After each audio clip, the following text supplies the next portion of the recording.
Hello, everyone. My name is John from Community Life Church in Catskill, New York, and this is Meals Ready to Eat from the Bible.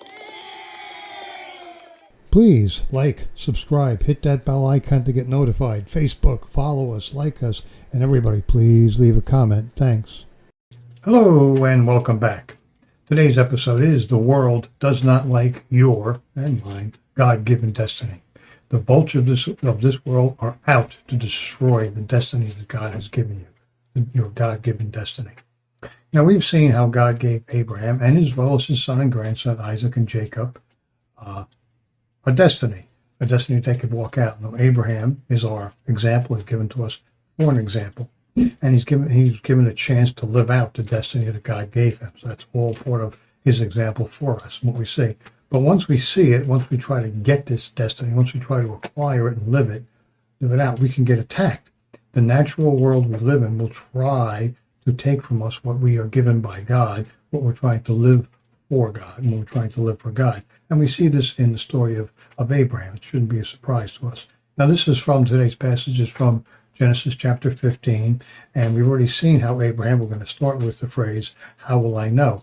Now, God told him, after Abraham asked God this question, and God is not afraid of the hard questions we ask him. And God says, look, I want you to gather some animals and do a certain thing with them and sacrifice them to establish a relationship, a covenant. And we see this in the story of Abraham, but this may look a little odd to us with all these animals and stuff, but that's how a covenant, a contract, was signed and made in that day. There were no lawyers. You didn't have to get papers notarized and all that stuff. You did what Abraham is doing. And it's very important for us to understand that, because this is a contract that God is making with Abraham and with us. All right, so let's take a look at today's scriptures and see what God has for us in them and see what God is saying for us in them. Okay, Abraham said, "O Lord, how may I know that I will possess it?" So he said to him, "Bring me a 3-year-old heifer and a 3-year-old female goat and a 3-year-old ram and a turtle dove and a young pigeon." Then he brought all these to him and cut them in two and laid each half opposite the other, but he's not cut the birds. The birds of prey came down upon the carcasses, and Abram drove them away. Now, further on in verse 18, on that day the Lord made a covenant with Abram, saying, "To your descendants I have given this land, from the river of Egypt as far as the great river Euphrates." So, what is God saying? What is God doing? What's going on here? It's an odd thing. It's a little odd, but let's see what God's saying to us through this great example we have of Abraham. So, the first thing we have to understand, the first thing we have to get in our head is that God established the covenant. It wasn't by me, it wasn't by you. It came from God.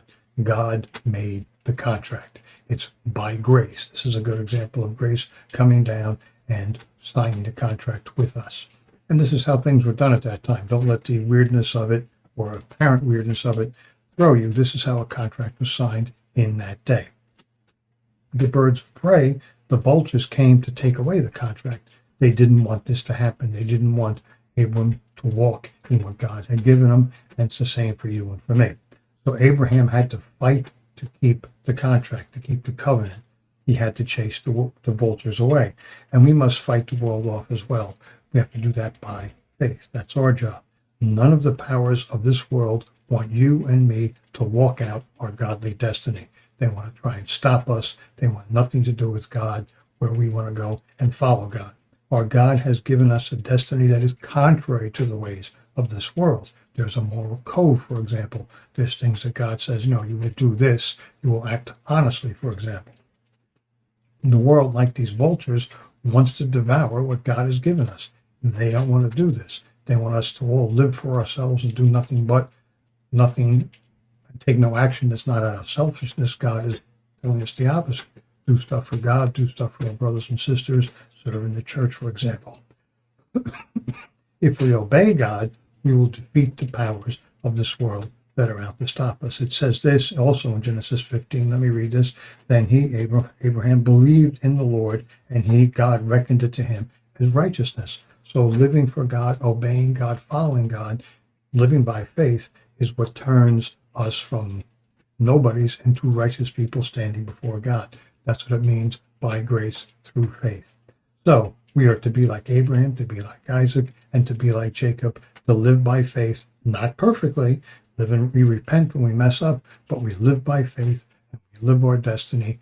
And God will use us. He will use you and will use me to change everything around us. Continuing theme we see in the story of Abraham and Isaac and Jacob in the book of Genesis, but this is a biblical fact. He will use you. Thank you, and see you next week. All right, thanks for watching. You can find us on the web at clchurch.cc. That's clchurch.cc. We meet 10:30 Sunday mornings in 20 West Main Street, Catskill, New York. Hope to see you there, and thanks once again.